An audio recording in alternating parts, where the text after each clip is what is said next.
கலை உலகத்தின் முன்னணி முகங்களே, தயாரிப்பாளர்களாகிய நண்பர்களே, இயக்குனர் கௌதமன் அவர்களே, அவரை சார்ந்த தொழில்நுட்ப கலைநுட்ப கலைஞர்களே, பாசத்திற்குரிய பத்திரிகையாளர்களே, ஊடக உறவுகளே, உங்கள் அனைவருக்கும் எனது அன்பான வணக்கத்தை தெரிவித்துக் கொள்கிறேன். ஒரு 465 கிலோமீட்டர் சாலை வழியே பயணப்பட்டு இந்த விழாவுக்கு வந்திருக்கிறேன். அது ஒரு சாதனை அல்ல, கடமை அல்லது பொறுப்பு என்று நினைக்கிறேன். பொறுப்பு ஏன் என்றால், கௌதமன் எங்கள் சமகாலத்தில் மதிக்கத்தக்க ஓர் இயக்குனர் மற்றும் சமரசமில்லாத ஒரு போராளி. கலைத்துறையில் தமிழ் இன உணர்வோடும் மொழி உணர்வோடும் இயங்குகிறவர்கள் சிலர். அதிலும் அந்த இன உணர்வையும் மொழி உணர்வையும் வணிகத்துக்காக பயன்படுத்துகிறவர்கள் பலர். அந்த வணிக நோக்கம் இரண்டாம் பட்சமாகவும் லட்சிய நோக்கம் முதல் பட்சமாகவும் திகழ வேண்டும் என்று தன்னை அர்ப்பணித்துக் கொண்டு அதற்காகவே தன்னை கரைத்துக் கொண்டிருக்கிற இயக்குனர் கௌதமன் எனக்கு பிடிக்கும். என் சகோதரன், என் இளைய தம்பி என்று நான் கௌதமனை கொண்டாடுவேன். அதனால் கௌதமன் வெற்றி பெற வேண்டும், அவர் படைப்புக்கு அவர் இட்டிருக்கிற உழைப்பு கொண்டாடப்பட வேண்டும் என்பதற்காக நான் வந்திருக்கிறேன். நான் இந்த விழாவில் வந்து பேசுவதனாலோ அவர் பெருமைகளை இங்கு உச்சி புகந்து உகந்து பாராட்டுவதனாலோ இந்த படத்திற்கு பெரு வெற்றி கிடைத்துவிடும் என்று நான் நினைக்கவில்லை. இந்த படத்தின் வெற்றியில் எனக்கும் பங்கிருக்கிறது என்று சொல்லிவிட்டு போகவே நான் வந்தேன். மற்றபடி ஒரு படத்தின் வெற்றி என்பது இந்த மாதிரி விழாக்களால் தீர்மானிக்கப்படுவதல்ல. இந்த மாதிரி ஒரு பத்திரிகை சந்திப்புகளால் மட்டுமே தீர்மானிக்கப்படுவதல்ல. இன்றைக்கு திரைப்பட உலகத்தினுடைய நோக்கும் போக்கும் ரொம்ப துன்பப்படுகிற நிலையில் இருக்கிறது என்பதை நீங்கள் அறிவீர்கள். எனக்கு முன்னாலே பேசிய தயாரிப்பாளர் நண்பர் ஓர் அழகான கருத்தை சொன்னார். 200 படங்கள் வெளிவருகிற பொழுது 10 படங்கள் தான் வன்முறையற்று இருக்கின்றன என்ற கருத்தை சொன்னார். இன்னொரு கருத்தையும் அதன் உட்பொதி பொருளாக நீங்கள் சொல்லி இருக்க வேண்டும். அதை நான் சொல்கிறேன். 200 படங்கள் வந்தால் 10 படங்கள் மட்டும்தான் வெற்றிக்கு பக்கத்தில் இருக்கக்கூடிய படங்களாக இருக்கின்றன என்பதையும் நீங்கள் சொல்லி இருக்க வேண்டும். அதற்கு என்ன காரணம் என்று நீங்கள் யோசித்து பார்த்தால், படையாண்ட மாவீரனுடைய கதையையும் திரைக்கதையையும் வாழ்வியலையும் அதன் வெளியீட்டையும் நீங்கள் தொடர்புபடுத்தி அதை உணர முடியும் என்று நான் நினைக்கிறேன். படையாண்ட மாவீரனுக்கு ஒரு பெரிய பலம் இருக்கிறது. அந்த பலத்தை சொல்வதற்கு முன்னால் நிகழ்கால படங்கள் பலவற்றின் பலவீனத்தை நான் சொல்ல வேண்டியவனாக இருக்கிறேன். அந்த பலவீனங்கள் ஒன்றிரண்டல்ல. நம்மிடையே மிகப்பெரிய நடிகர்கள் இருக்கிறார்கள், மிகப்பெரிய தயாரிப்பாளர்கள் இருந்தார்கள், இன்னும் இருக்கிறார்கள், மிகப்பெரிய ஒளிப்பதிவாளர்கள் இருக்கிறார்கள், மிகப்பெரிய தொழில்நுட்ப வல்லுநர்கள் இருக்கிறார்கள். ஆசியாவின் சிறந்த திரையரங்குகள் தமிழ்நாட்டில் இருக்கின்றன.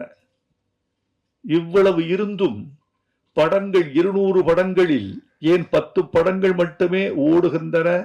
190 படங்கள் ஏன் பின்வாங்குகின்றன என்பதை சற்றே யோசித்து பார்த்தால், இவர்கள் வாழ்க்கையை பார்த்து சினிமா எடுக்காமல் படங்களை பார்த்து பல பேர் சினிமா எடுக்கிறார்கள்.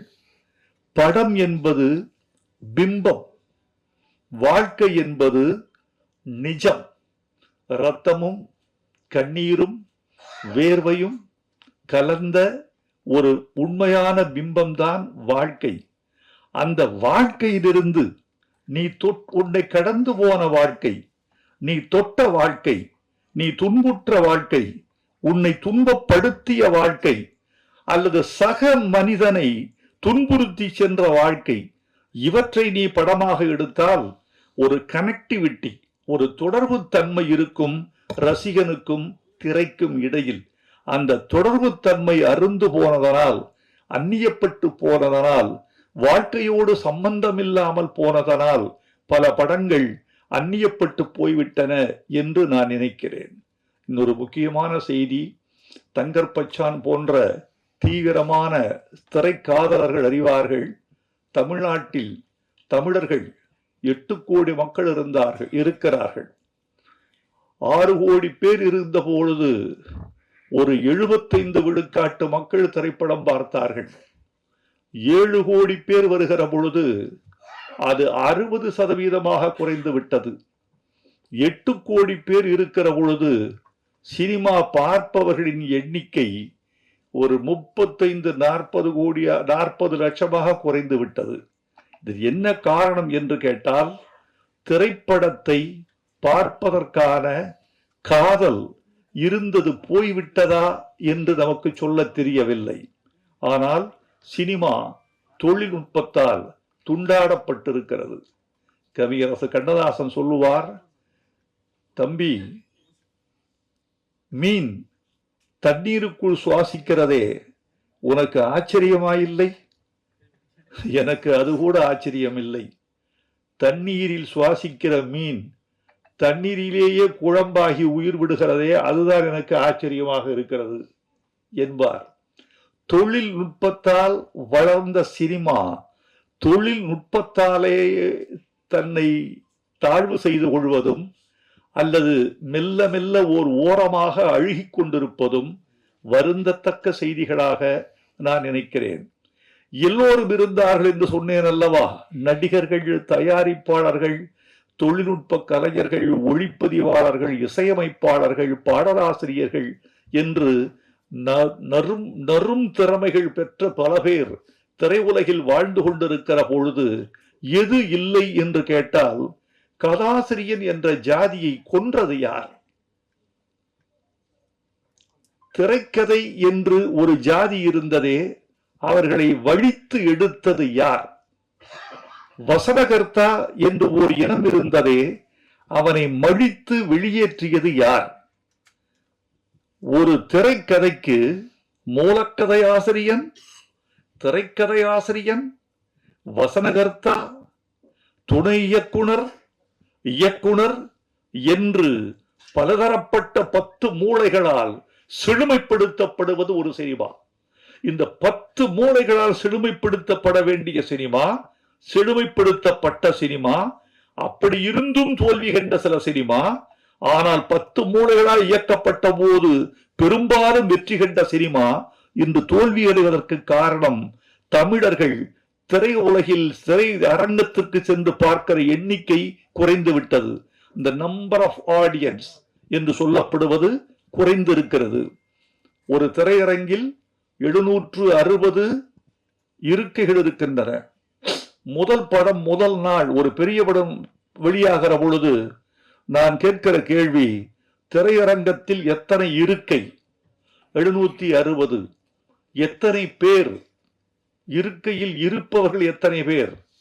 210. பெரிய படத்துக்கு இது முதல் காட்சிக்கு 210. இதற்கு காரணம் தமிழர்கள் எண்ணிக்கை உள்ளே வருவது குறைந்து விட்டதா?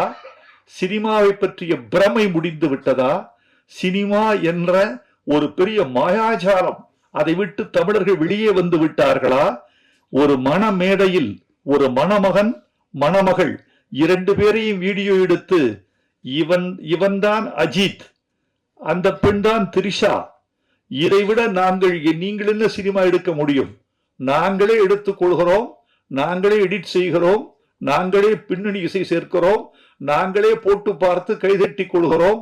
நாங்கள் எடுக்கிற சினிமா ஒரு திருமண வீட்டில் நாங்களே சினிமா தயாரிக்கிறோம், நீங்கள் என்ன சினிமா தயாரிப்பது என்று சினிமாவின் ரகசியம் உடைந்து விட்டதா, சினிமாவின் பூடகம் போய்விட்டதா என்றெல்லாம் கேட்க வேண்டியவர்களாக இருக்கிறோம். கதாசிரியன் வேண்டும், கதை இலாக்கா வேண்டும், வசனகர்த்தா வேண்டும், திரைக்கதை ஆசிரியன் வேண்டும். இன்றைக்கு சில இயக்குநர்களை பற்றி கேள்விப்படுகிறேன், தன்னுடைய துணை இயக்குநர்களுக்கு கூட கதை சொல்வதில்லை.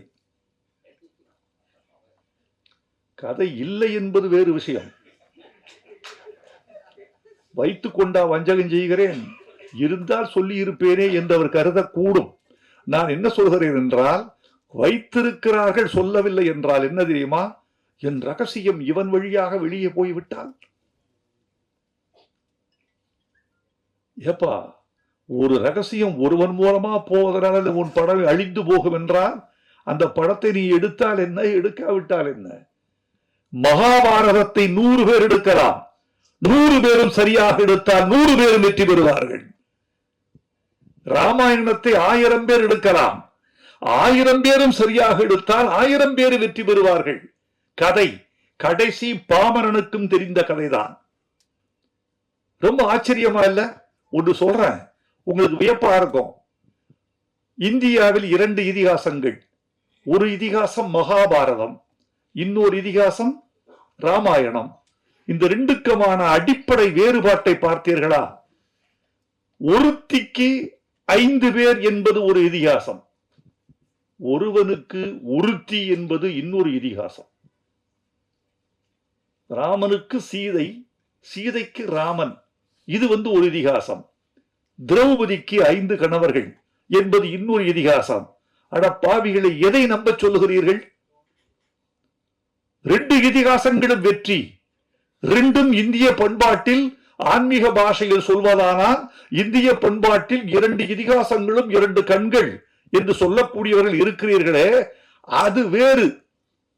இது வேறு. வேறு வேறான வேறு வேறான 2 உள்ளடக்கங்கள் எப்படி 2ம் வெற்றிகரமான கதைகளாக நாட்டில் நிலவுகின்றன, உலவுகின்றன என்று கேட்பதற்கு பதில் இல்லை. எனக்கான பதில், 2க்குமான காரணத்தையும் 2க்குமான காரியத்தையும் இதிகாச ஆசிரியன் சரியாக புனைந்திருக்கிறான் என்று சொல்ல வேண்டி இருக்கிறது. அப்படித்தான் ஒரு திரைக்கதை செய்கிறவன் அந்த காரணத்தை நியாயப்படுத்தக்கூடிய காரணத்தை செய்தால் தோல்வி படமும் வெற்றி படம்தான். ஒப்புக்கொள்ளாத காரணங்களும் ஒப்புக்கொள்ளத்தக்கவைதான். ஆதலால் தோழர்களே, இந்த படத்தில் படையாண்ட மாவீரனில் எனக்கு இருக்கக்கூடிய நம்பிக்கை என்னவென்றால், இது வாழ்க்கை, ரத்தம், கண்ணீர், வியர்வை, ஒரு உண்மையான போராளியின் போராட்ட கதை. அதனால் இதில் கற்பனைகளுக்கு இடமில்லை, விதண்டாவாதங்களுக்கு இடமில்லை. இதில் இருக்கும் நிஜம் இந்த படத்தை காப்பாற்ற வேண்டும் என்று நான் நினைக்கிறேன். நான் வாழ்த்துவதனாலேயே ஒரு படம் வெற்றி பெறுவென்றால் எல்லா விழாக்களிலும் என்னையே அழைத்திருப்பார்கள். நான் மட்டுமல்ல, ரஜினிகாந்த் வாழ்த்தினால் எல்லா படமும் ஓடும் என்றால், அவர் படம் பார்த்தாலேயே எல்லா படமும் ஓடிவிடும் என்றால், எல்லா படத்திற்கும் அவரையே அழைத்து நாம் எல்லா படங்களையும் போட்டு காட்டலாம். அப்படி ஒரு 10 பேர் இருந்தால் ரொம்ப வசதி. அப்படியெல்லாம் அல்ல. இந்த படத்தினுடைய வெற்றி என்பது படத்தை பொறுத்தது, பார்க்க வருகிற தமிழர்களை பொறுத்தது என்றுதான் நான் கருதுகிறேன். படத்துக்கும் பார்வையாளனுக்கும் மத்தியில் படைத்தவன் எவனும் நிற்க முடியாது, இடமில்லை. இவனுக்கும் இந்த திரைக்கும் இந்த பார்வையாளனுக்கு மத்தியில் கடவுளே வந்தாலும் கூட கன்வின்ஸ் பண்ண முடியாது. அதை அவன் தான் பண்ணணும், இவன் தான் பண்ணணும். அதை நம்முடைய கௌதமன் செய்திருப்பார் என்று நினைக்கிறேன்.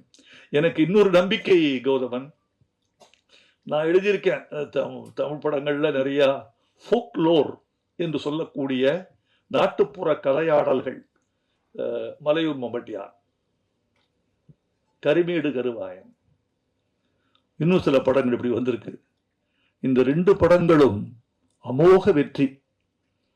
கரிமேடு கருவாயன் மதுரையில் வாழ்ந்த பாத்திரம். மலையூர் மம்பட்டியான் சேலத்தில் வாழ்ந்த பாத்திரம். சந்தன வீரப்பன் சந்தனக்காட்டில் வாழ்ந்த பாத்திரம். இப்படி வாழ்ந்த பாத்திரங்களின் அசகாய சூரத்தனங்கள் என்றைக்குமே மக்களால் கொண்டாடப்படும். அப்படித்தான் இந்த படையாண்ட மாவீரன் படமும் கொண்டாடப்படும் என்ற நம்பிக்கையால், என் பழைய நம்பிக்கையால் இந்த படம் வெற்றி பெறும் என்ற நம்பிக்கையை நான் உங்களுக்கு ஊட்டி செல்கிறேன். வெற்றி பெற வேண்டும் என்று நான் விரும்புகிறேன். இது வெற்றி பெற்றே தீரும் என்றெல்லாம் நான் போலி வாக்குறுதிகள் கொடுத்துவிட்டு செல்ல வேண்டும் என்று விரும்பவில்லை. ஒலிபெருக்கிக்கு முன்னாலாவது மனிதன் உண்மை சொல்ல வேண்டும்.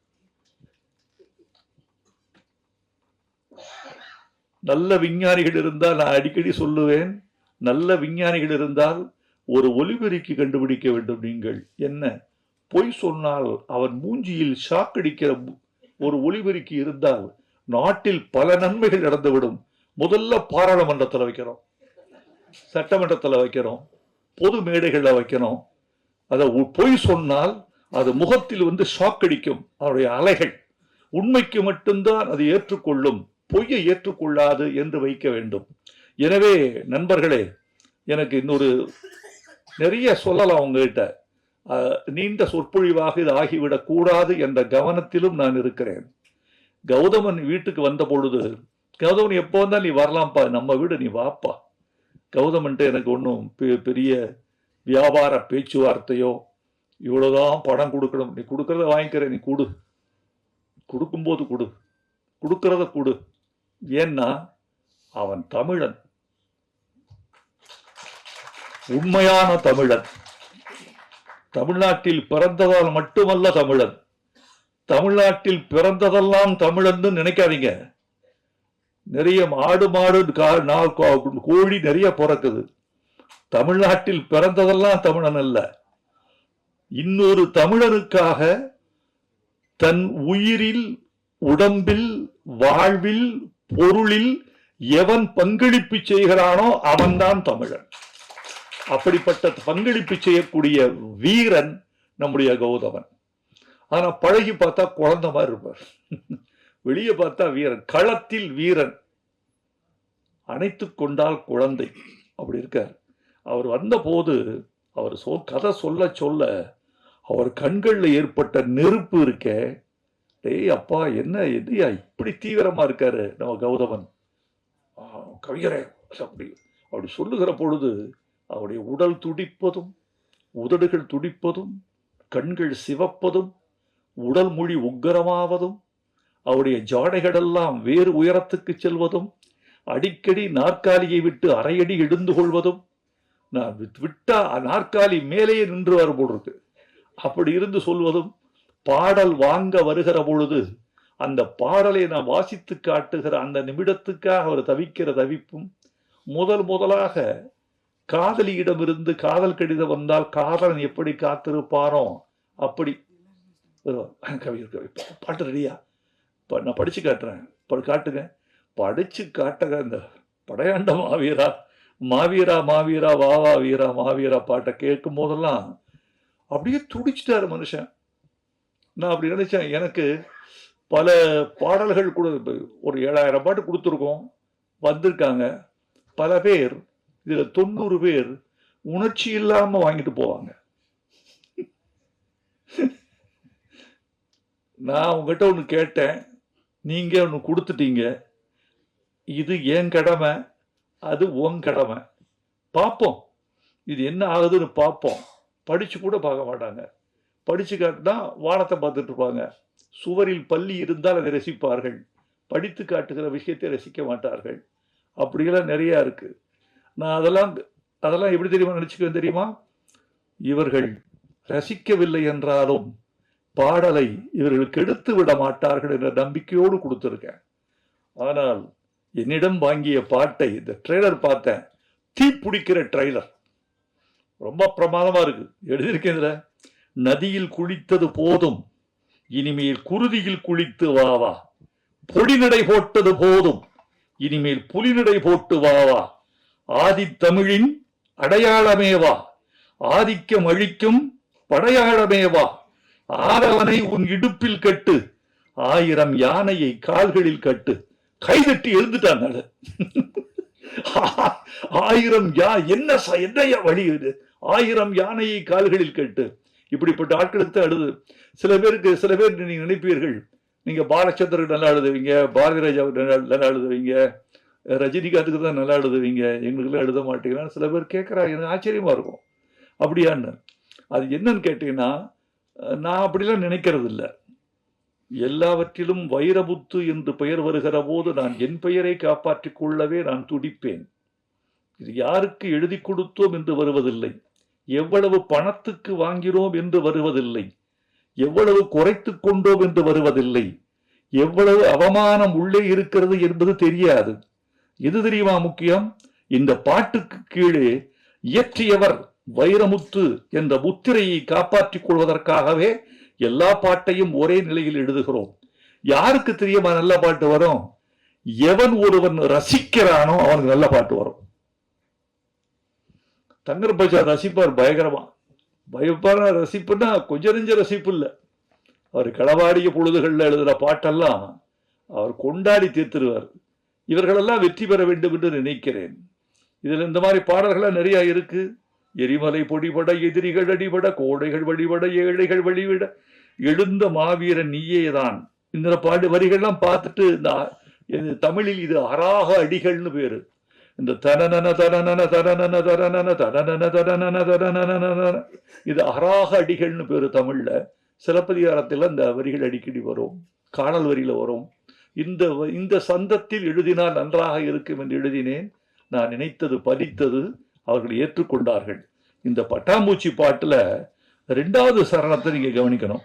அந்த பெண் சொல்றா, என்கிட்ட ஒண்ணுமே இல்லைங்க, நீங்க என்ன ரொம்ப காதலிக்கிறீங்க, நேசிக்கிறீங்க, மாணிக்கம் இல்ல, மணிவைரம் ஏதும் இல்ல, கட்டழக தவிர என் காணிக்க ஏதும் இல்ல.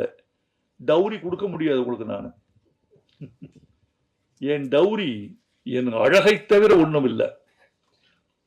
அதை விட பெருசு, அழகை விட ஒரு பெண் ஒரு ஆணுக்கு, ஒரு குடும்பத்துக்கு தரக்கூடிய உயர்ந்தபட்ச பரிசு என்ன தெரியுமா தோழர்களே?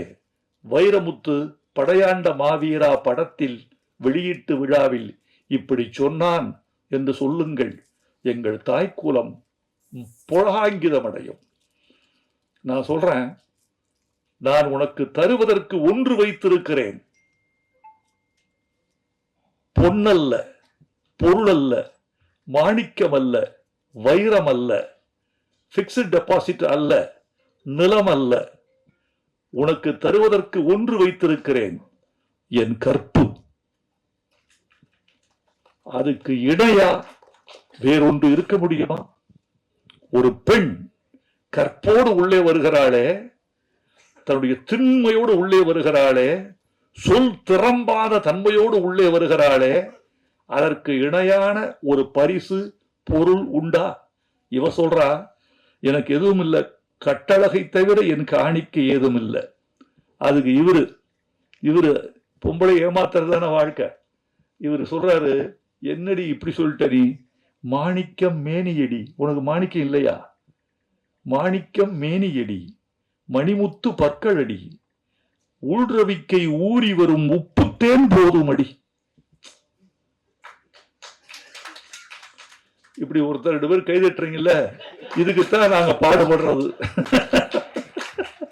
இவ்வளவு பாடுபடுவது, வரிகளை மாத்த வேணான்னு சொல்றது, ஏய் சவுண்ட குறைப்பான்னு சொல்றது, ஏய் ஆடியோ பாத்துக்கப்பான்னு சொல்றது, சவுண்ட் இன்ஜினியரை தனியா கூப்பிட்டு இந்த மிக்சியில கொஞ்சம் பார்த்துட்டு பிரதர்